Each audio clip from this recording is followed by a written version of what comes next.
It all started with a gut feeling. You know, the kind that creeps up on you when everything seems fine on the surface, but deep down, something feels off. My wife, Emily, had been acting strangely for weeks, always on her phone, laughing at messages she wouldn't share, dressing up more than usual for girls' nights. I didn't want to be that guy, the paranoid husband, but when you've been with someone for 10 years, you notice the little things. And something was different. Then came the invitation, an exclusive, high-end party hosted by one of Emily's colleagues. She told me it was a work thing, just some harmless networking. But the way she hesitated before mentioning it, the way her eyes darted away when I asked if I should come, that's when I knew. She didn't want me there.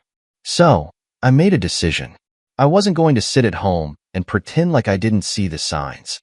I needed proof, confirmation of the truth that was clawing at the back of my mind. But confronting her outright? That wouldn't be enough. No, I needed to do something that would shock her, something that would turn the tables in a way she'd never expect. And that's when I reached out to someone who had just as much reason to be angry as I did, her lover's wife. Her name was Vanessa, and when I called her, there was a long silence on the other end of the line. Then, in a quiet, broken voice, she whispered, "I knew it."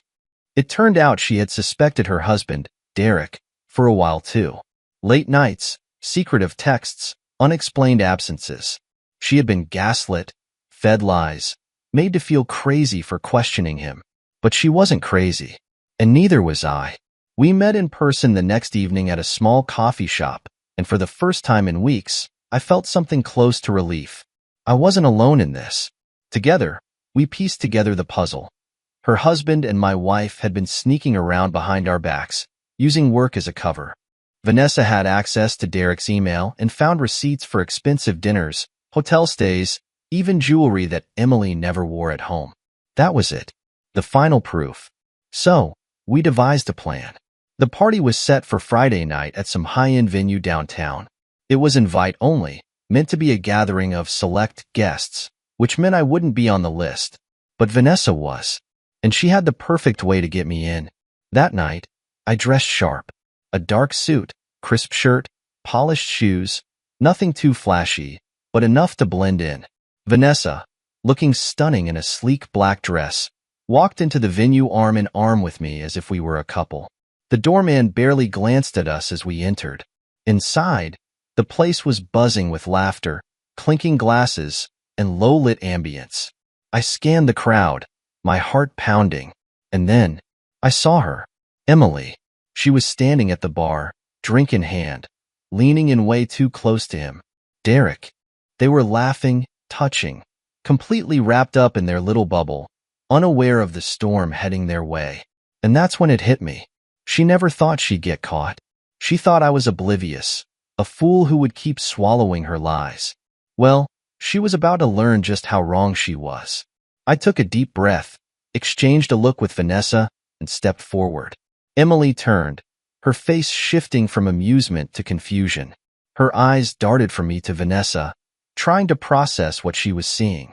And then, realization struck. Her jaw dropped. She lost the ability to speak. And in that moment, I knew this was just the beginning. For a moment, the entire world seemed to freeze. The chatter, the clinking of glasses, the soft music humming in the background. It all faded into a dull buzz as Emily locked eyes with me. Her pupils dilated, her fingers went rigid around the stem of her wine glass, and I could practically see the gears turning in her head, desperately trying to come up with an explanation. Derek, on the other hand, was a different story. His brows furrowed, confusion evident on his face as he turned from Emily to me and then to Vanessa. Then, realization dawned. His jaw tensed, and he immediately took a step back, like a guilty child caught red-handed. I let the silence stretch, relishing the moment. Then, with a slow, deliberate motion, I reached for 2 champagne flutes from a passing waiter's tray. Handing one to Vanessa, I raised mine in a mock toast. "Surprise," I said smoothly, my voice calm but laced with unspoken menace. "We just had to come see what all the excitement was about." Emily finally found her voice. What are you doing here?" she stammered. Vanessa tilted her head, her lips curling into a smirk. That's funny. I was just about to ask you the same thing, sweetheart. Emily's face turned ghostly white. She set her glass down with shaky fingers, glancing nervously at Derek. But he was no help. His face was rapidly shifting from confusion to frustration, and then to a flicker of panic. He must have realized what was happening. I stepped closer, just enough to lower my voice, forcing Emily to listen. I wonder, I mused, how many people here know that the lovely Mrs. Emily Harper, I gestured toward her dramatically, has been spending her late nights at five-star hotels with this fine gentleman? I gestured toward Derek, who now looked like he wished he could disappear into thin air. Murmurs rippled through the crowd around us. Faces turned. The quiet gasps, the side eyes, the whispers. This was the kind of scandal these people lived for. Emily's lips parted, but no words came out. Derek, apparently deciding to cut his losses, suddenly grabbed Emily's arm. We need to go. Now. His voice was low, urgent, but I wasn't done. Vanessa, still calm and composed, pulled out her phone and waved it slightly. Oh, before you leave, would you like to see some photos? Maybe some videos? Derek, I believe this was your hotel receipt? Oh, and look, a lovely shot of you two at dinner, looking so in love. Emily gasped audibly. You spied on me? I gave her a look of pure disbelief. Spied on you? Are you kidding me? You've been sneaking around behind my back for months. You thought I wouldn't find out? Her face contorted into something between anger and shame. I was going to tell you. That was the moment I truly lost it. A short, bitter laugh escaped my lips. Oh, really? When? After your next secret getaway? Or when I finally caught you in the act? Derek, still gripping Emily's arm, tried to pull her away. We're done here. But Vanessa wasn't finished. Oh, you're done all right, she said, voice saccharine sweet. But I'd be careful about leaving too soon. There are a lot of people here tonight who just heard everything. She gestured around us, where people were openly staring now, some even recording on their phones. Derek turned bright red. Emily looked like she might actually faint. And then, just as I was about to deliver the final blow, someone stepped forward. Emily's boss. His expression? Pure disgust. Well, he said, adjusting the cuffs of his tailored suit. This is certainly interesting. Emily's eyes went wide with horror. And suddenly, I knew. The night was far from over. Emily's boss, a tall, broad-shouldered man named Richard Calloway, stepped forward, his expression cold and calculating. His sharp blue eyes flicked between Emily and Derek, then settled on me and Vanessa. I had my suspicions about you too, Richard said, his voice smooth but laced with venom. But I never thought you'd be dumb enough to get caught like this. Emily stiffened, panic flashing in her eyes. Mr. Calloway, this isn't what it looks like. Oh, spare me, Richard cut her off, shaking his head in disappointment. You lied to my face.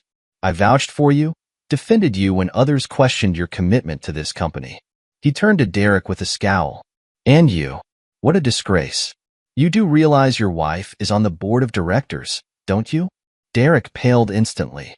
His lips parted, but no sound came out. Vanessa smirked. Oh, don't worry, Richard. I was going to let him know after this lovely evening, but I guess you beat me to it. Emily grabbed Derek's wrist like she could still somehow salvage this disaster. We should leave, she hissed under her breath. But I wasn't about to let them slink away so easily. I took a step forward, my voice just loud enough for everyone to hear. Why rush? Stay and enjoy the party. After all, isn't this your night? I spread my arms dramatically. Emily, you insisted I shouldn't come, that it was a work function. But now, I see why. It was never about work, was it? This was your little getaway. Emily's lip trembled. Please, let's not do this here. Oh, but here is perfect, I cut in. In front of all these people, the ones you tried so hard to impress. They should know what kind of woman you are. Derek finally snapped out of his daze, his voice tense. Let's go. Now. I let out a cold chuckle. By all means run. That's what cheaters do, isn't it? Emily looked at me, pleading. Nathan, please. I raised a hand, cutting her off. No, you don't get to beg me now. You lost that privilege when you climbed into bed with him. Vanessa took a sip of her champagne and sighed dramatically. This is just delicious. But I think we're forgetting one tiny detail. She reached into her clutch, pulled out her phone, and tapped the screen. The second she did, Derek's phone buzzed. He hesitated before pulling it out, then his eyes widened in horror. What the hell did you do? Derek's voice wavered. Vanessa shrugged innocently. I figured since everyone here knows, your wife should know too. Derek's breath hitched. His hands shook as he unlocked his phone and read whatever message Vanessa had sent. I didn't need to see the screen to know what it said. Emily turned to Derek, eyes wide. What's wrong? He didn't answer. He was frozen, his entire life crumbling in real time. Vanessa turned to me, grinning. Now, Nathan, should we tell Emily what else we planned? Emily swallowed hard. What else? I smiled, slow and deliberate. Oh, sweetheart, you didn't think this was it, did you? No, this was just phase one. And just like that, the room felt even colder. Emily's hands were clenched into fists now, her face frozen in a mixture of fear and confusion. I could see the desperation setting in, her mind scrambling for a way out, for some kind of excuse that would make all of this go away. But there was no way out. Not this time. Derek, still staring at his phone, looked like a man on death row reading his execution notice. His hands trembled, his breathing became ragged, and then he snapped his head up to Vanessa, his voice barely above a whisper. You told her? Vanessa tilted her head, her expression the picture of faux innocence. Oh, you mean my mother-in-law? She let out a dramatic gasp. Oops, guess the cat's out of the bag. Derek's face drained of color. You don't understand. Vanessa's expression turned ice cold. No, you don't understand. You humiliated me. You lied to me. And now? Now you get to live with the consequences. Emily's gaze darted between us, panic creeping into her voice. Wait, what do you mean? What did she do? I sighed, shaking my head. Oh, Emily, for someone who's been so good at sneaking around, you're really bad at seeing the bigger picture. I reached into my pocket, pulled out my phone, and tapped my screen. Send. Across the room, Emily's phone vibrated. A moment later, another buzz, and another, and another. She hesitated before pulling it out. Then, she let out a shaky breath as she scrolled through her messages. Her hands trembled. What is this? She whispered. Vanessa smirked. That would be your reputation burning to the ground. Emily's mouth opened, but no words came out. Oh, don't look so surprised, I said, leaning in just slightly. You thought you could sneak around behind my back and never face the fallout? That I'd just sit there like an idiot and do nothing? No, Emily. I planned everything. The realization hit her like a truck. She quickly turned to Derek. You need to fix this.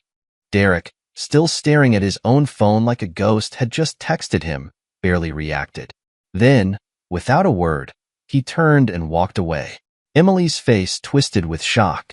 Where are you going? Derek. He didn't look back. He just kept walking. Vanessa let out a low whistle. Wow. No loyalty at all. Huh? Emily's body tensed. For the first time that night, she was completely, utterly alone. I took a step closer, lowering my voice so only she could hear. Now, you have two choices. Her glassy eyes flicked up to me. I held up a single finger. One, you can try to spin this, beg, plead, and try to salvage whatever dignity you have left. Maybe you'll find someone who pities you. I held up a second finger. Or two, you can leave right now and disappear before this gets even worse. Emily swallowed hard. You wouldn't. I tilted my head. Wouldn't I? Her breathing was shaky now. She looked around, realizing that the entire room was still watching, whispering, recording, judging. Her facade cracked. Her lower lip trembled. And then, with one final, defeated look, she turned on her heel and ran. Vanessa exhaled sharply. Wow, didn't think she'd actually bolt. I took a slow sip of my drink. Oh, she's not running from us, I murmured. She's running from what comes next. Because this was only the beginning. Emily ran out of the venue like a deer fleeing a predator, but I didn't chase after her. There was no need. She could try to outrun the shame, but she'd never escape the consequences. The damage was already done. The murmurs in the room grew louder. Phones were still out, cameras flashing as people whispered to each other, processing what they had just witnessed. I felt a hand on my shoulder, Vanessa. She leaned in, speaking just loud enough for me to hear. That was brutal. I gave her a small smirk. And yet, I feel zero guilt. She chuckled, swirling her drink in her hand. Neither do I. Then, she tilted her head toward the exit. But I think we should leave. It's only a matter of time before someone tries to turn us into the story. She was right. I downed the rest of my drink, straightened my jacket, and we slipped out the side entrance. The aftermath outside. The cold night air hit like a slap to the face. Emily was nowhere to be seen, but I wasn't worried. I knew exactly where she'd go. Vanessa pulled out her phone, scanning through her messages. My mother-in-law just called. She wants me to meet her. I raised a brow. You going? Oh, absolutely. She pocketed her phone, her lips curling into a wicked smile. She deserves to know exactly what kind of man her son is. I nodded. And Derek? She exhaled through her nose. He's done. There's no coming back from this. I checked my own phone. A few missed calls from Emily, a couple of desperate texts. Emily, Nathan, please, just talk to me. I can explain. Emily, where are you? Can we meet? Emily, I'm begging you. Don't do this. I locked my screen. There was nothing she could say to fix this. Vanessa must have noticed my expression because she tilted her head. What's your next move? I took a deep breath, watching my own breath fog up in the cold air. I go home, I said simply, and I start the process of removing her from my life. The final blow. By the time I got home, I was calm. Too calm. I walked inside, turned on the lights, and took a long look around. Everything in this house, the furniture, the pictures on the walls, the life we had built, it all felt tainted now. I grabbed a suitcase from the closet and started packing. Not for me, but for her. 15 minutes later, headlights appeared in the driveway. Then, a frantic knock at the door. I took my time opening it. Emily stood there, her eyes red, her face streaked with tears. Her mascara was smudged, her hair disheveled. She looked like she had been through hell. Nathan, she choked out, her voice barely above a whisper. Please, just talk to me. I stared at her, expression unreadable. There's nothing left to say.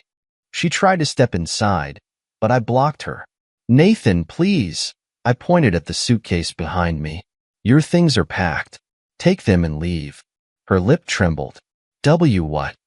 I crossed my arms. Did you think I was going to let you stay here after everything?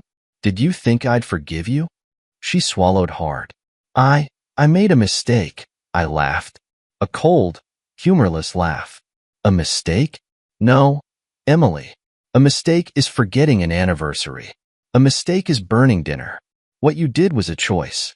Over and over again. She clutched at her chest, breathing shakily. I didn't mean to hurt you. I shook my head. You didn't care enough not to. Tears welled up in her eyes. I don't have anywhere to go. I scoffed, then called Derek. See if he'll take you in. Oh, wait. I pretended to think. His wife's divorcing him. His career is in flames. And I'm guessing his mother isn't too happy with him either. So, I guess you're out of options. She flinched like I had slapped her. I grabbed the suitcase, stepped outside, and set it down on the porch. Then, without another word, I closed the door in her face. And just like that, Emily Harper was out of my life. I stood behind the closed door, listening. Emily didn't leave right away. I heard her shallow breathing, the slight rustle of her clothes as she hesitated.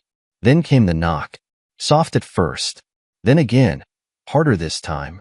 Nathan, she whimpered, please, don't do this. Just let me talk to you. I didn't move. She sniffled. I don't have anywhere to go. I sighed and rubbed my temples before speaking, my voice cold and steady. That's not my problem, Emily. Silence. Then, a quiet sob. For a brief moment, I felt something. Pity? No. That part of me was dead.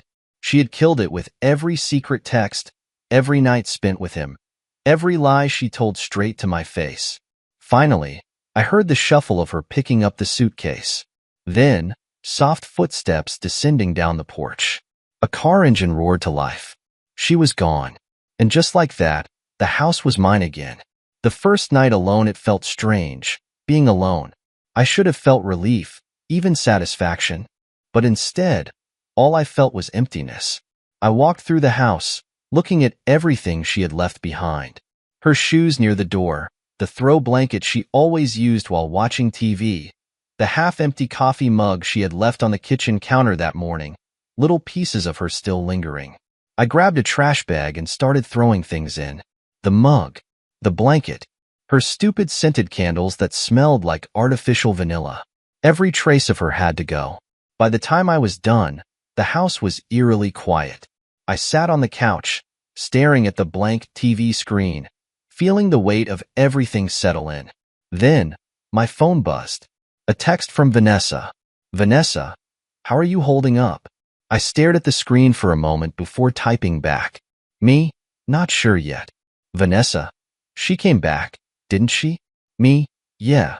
I sent her away. There was a pause before she replied. Vanessa? Good. She doesn't deserve another chance. I let out a slow breath, running a hand through my hair. Me? Derek? Vanessa? Pathetic. He tried to grovel, but my lawyer is already on it. He'll be lucky if he walks away with anything after I'm done with him. I smirked. Me? You don't mess around, do you? Vanessa? Not anymore. A beat of silence. Then another message came through. Vanessa, listen, if you need to talk, I'm here. I hesitated, fingers hovering over the keyboard. Then, I typed.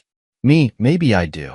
Unfinished business. The next morning, I woke up feeling lighter. The weight in my chest was still there, but for the first time in a long time, I didn't feel trapped. That feeling didn't last long, because as soon as I checked my phone, I saw a notification.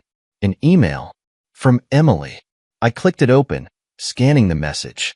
Nathan, I know you hate me, and I deserve it, but I need you to listen. There are things I never told you. Things I should have told you sooner. Please, meet me. One last time. Just for 5 minutes. I owe you that much. I clenched my jaw. More lies. More manipulation. I should have deleted it, ignored it, moved on. But something about her words nagged at me. What else was she hiding? And did I even want to know? I stared at Emily's email for a long moment, my thumb hovering over the delete button. Every instinct in me screamed to ignore it, to let her rot in whatever hole she had crawled into. But her words stuck with me. There are things I never told you. Things I should have told you sooner. What else could she possibly have hidden from me? And did I even want to know? Against my better judgment, I replied. Me? 1 meeting. 5 minutes. After that, we're done for good. Her response was immediate. Emily, thank you. I'll meet you at the park on Greenway. 7 p.m. I exhaled sharply, already regretting my decision. The meeting. By the time I arrived at the park, the sun was setting, casting a dull orange glow over the trees. Emily was already there, sitting on a bench, her hands clenched in her lap. She looked different, hollowed out. Her usual confidence, that smug arrogance she had carried for so long, was gone. Instead, she looked like a woman who had lost everything. Good. I approached slowly, standing a few feet away. You have 5 minutes. She swallowed hard, looking up at me with red-rimmed eyes. Nathan, I messed up. I know that, but I need you to hear me out. I crossed my arms. Talk. She took a deep breath, her fingers twisting together. It wasn't just about Derek. I stiffened. What the hell does that mean? Her eyes darted to the ground. Derek wasn't the only one. A cold chill ran down my spine. How many? She hesitated. Does it matter? I took a slow step forward, my voice low and dangerous. How many, Emily? Her breath hitched. 4. I clenched my fists so tightly my nails dug into my palms. 4. For men. Not just Derek. She must have seen the pure rage building in me because she quickly started rambling. I didn't mean for it to happen like this. It started years ago. At first, it was just flirting, and then, I don't know, Nathan. I felt like I was missing something, like I needed more. And I told myself I'd stop, but I never did. I kept lying. To you. To myself. I stared at her, my mind blank. The woman in front of me. I didn't even recognize her anymore. She sniffled, reaching for my hand. But I swear, Nathan, I never stopped loving you. I yanked my hand away like her touch burned me. You don't get to say that. She flinched. I let out a bitter laugh, shaking my head. 4. For men. And you had the nerve to lie to my face every single day? You made me feel crazy, like I was paranoid for suspecting one affair when the whole time you were screwing multiple guys behind my back? Tears streamed down her face. I know I don't deserve forgiveness, but I needed you to know the truth. I needed to tell you myself. I exhaled sharply, forcing myself to stay calm. Are you done? She wiped her eyes. Nathan, are you done? I repeated, my voice sharp as a knife. She nodded weakly. Good. I turned to leave. Nathan, I stopped but didn't turn around. I really did love you, she whispered. I let out a slow breath before speaking. No, Emily. You loved what I gave you. The stability, the comfort, the fact that I never questioned you. I glanced over my shoulder, my voice ice cold. But you never loved me. And with that, I walked away. The last goodbye I didn't look back. Not once. When I got home, I felt free. Emily had no more power over me. No more lies. No more excuses. I poured myself a drink, sat on the couch, and exhaled deeply. Then, my phone buzzed. A message from Vanessa. Vanessa, it's done. My lawyer served him today. You? I smirked. Me done. Forever. She sent a single response. Vanessa, good. Now let's toast to our exes getting exactly what they deserve. I chuckled, shaking my head. Maybe, just maybe, I wasn't as alone as I thought. The weight was gone. The moment I walked away from Emily in that park, I felt something I hadn't felt in years. Peace. No more lies. No more betrayals hiding in the shadows. Just the clean, sharp reality of what my life had become. And I was ready to start over. The divorce papers 2 weeks later, Emily finally stopped calling. The moment I had my lawyer file for divorce, she must have realized there was no salvaging anything. No last-minute pleas, no fake apologies. I signed the papers the moment they arrived. No hesitation, no second thoughts. Emily, however, hesitated. My lawyer told me she stared at the documents for nearly an hour before finally putting ink to paper. Maybe she thought I'd changed my mind. Maybe she wanted to convince herself that she hadn't lost everything. But she had. The settlement was brutal. Since I had proof of her infidelity, multiple cases of it, my lawyer tore her apart in negotiations. She walked away with nothing. No house. No savings. Not even the car she used to drive to her affairs. She had to start from scratch. I'd like to say I felt bad, but I didn't. She had burned everything we had. So it was only fitting that she was left with nothing but ashes. The final nail in the coffin. I later found out what happened to Derek. Vanessa hadn't just divorced him. She had destroyed him. She leaked his affair to his entire professional circle. His reputation? In flames. His job? Gone. His friends? Gone. His own mother refused to speak to him. Karma was a beautiful thing. Emily and Derek didn't even end up together. Last I heard, she tried reaching out to him after our divorce, but he had already skipped town. He had nothing left either. Guess cheaters don't have much loyalty after all. A new beginning. One evening, about a month after everything was finalized, I found myself back at the same coffee shop where Vanessa and I had first met. She was already there, waiting at a corner table, swirling her drink in thought. I slid into the seat across from her. You look deep in thought. She smirked. Just thinking about how much quieter life is now. I chuckled. Yeah. No more tracking down hotel receipts or playing detective. She raised an eyebrow playfully. You miss it? I leaned back, exhaling. Not even a little. She clinked her coffee cup against mine. To new beginnings, then. To new beginnings, I agreed. We sat there for hours, just talking. No lies. No secrets. Just two people who had survived the same storm, finding solace in the fact that it was finally over. As I walked home that night, I realized something. For the first time in a long time, I was finally free.